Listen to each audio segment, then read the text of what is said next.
Por otra parte, la Asociación Argentina de Prevención del Suicidio, como producto de su reflexión crítica en la tarea, con el equipo asistencial, llegaron a tener una definición de lo que es el suicidio, donde nos dice que el suicidio es un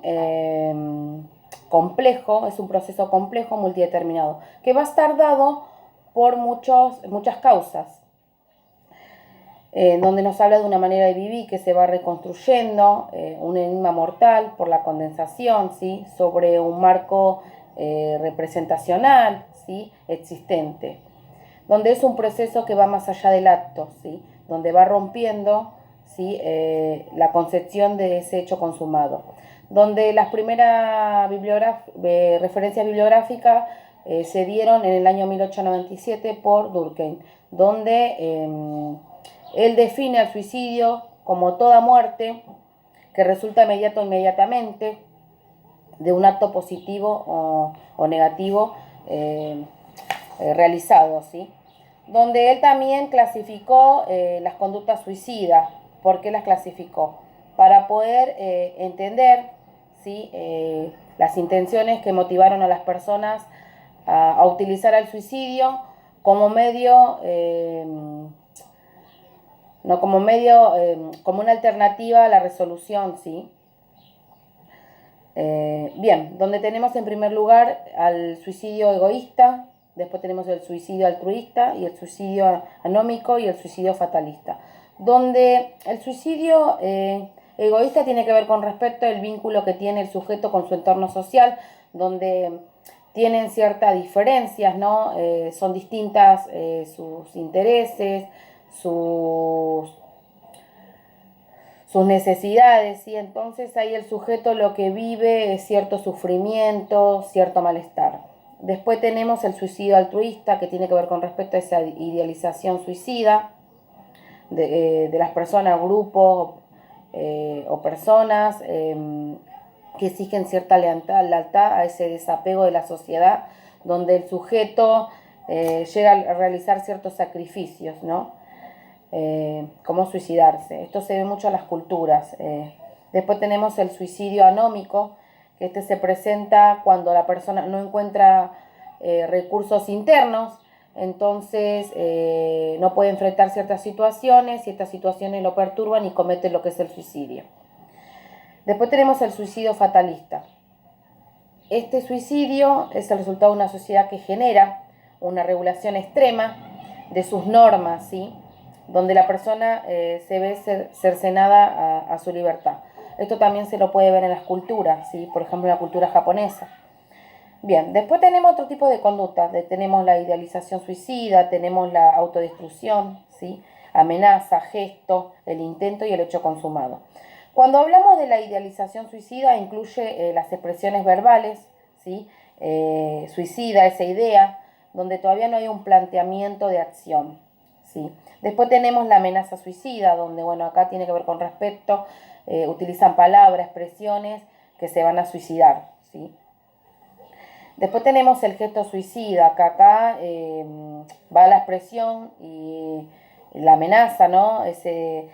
Teniendo los métodos a disposición, pero no los utiliza. Por ejemplo, puede tener pastilla en la mano, un cuchillo, todo, dice que se va a matar, pero no lo realiza, por más que tenga ese método en la mano. Bien, después tenemos el parasuicidio.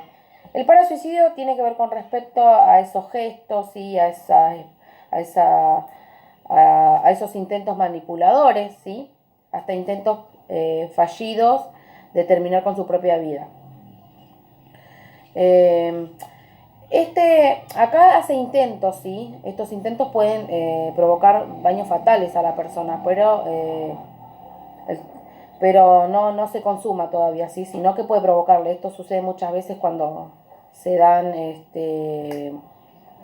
se autoflagelan, ¿sí? Se provocan lesiones y bueno, son fatales, provocan muchos daños a ellos, pero no llegan a lo que es a consumarse lo que es el suicidio. Suicidio incluye todo tipo de muerte que son resultado directo o indirecto, ¿sí? De comportamientos que van a ser ejecutados por la víctima, la que es consciente de la meta a lograr, ¿sí? Según Casullo. Entonces, el suicidio es la acción de quitarse la vida, ¿sí? De forma voluntaria y predeterminada, ¿sí? Entonces, ¿a qué nos referimos con esto? Que acá hay voluntad por el sujeto querer matarse y puede planearlo o no, ¿sí? Por eso puede suceder que sea meditado o inmediato, ¿sí? Entonces, también vamos a tener otro tipo de conducta. Tenemos las conductas suicidas, ¿sí? Que van, son las encaminadas a conseguir lo consciente, ¿sí? Inconsciente, que es el acto suicida.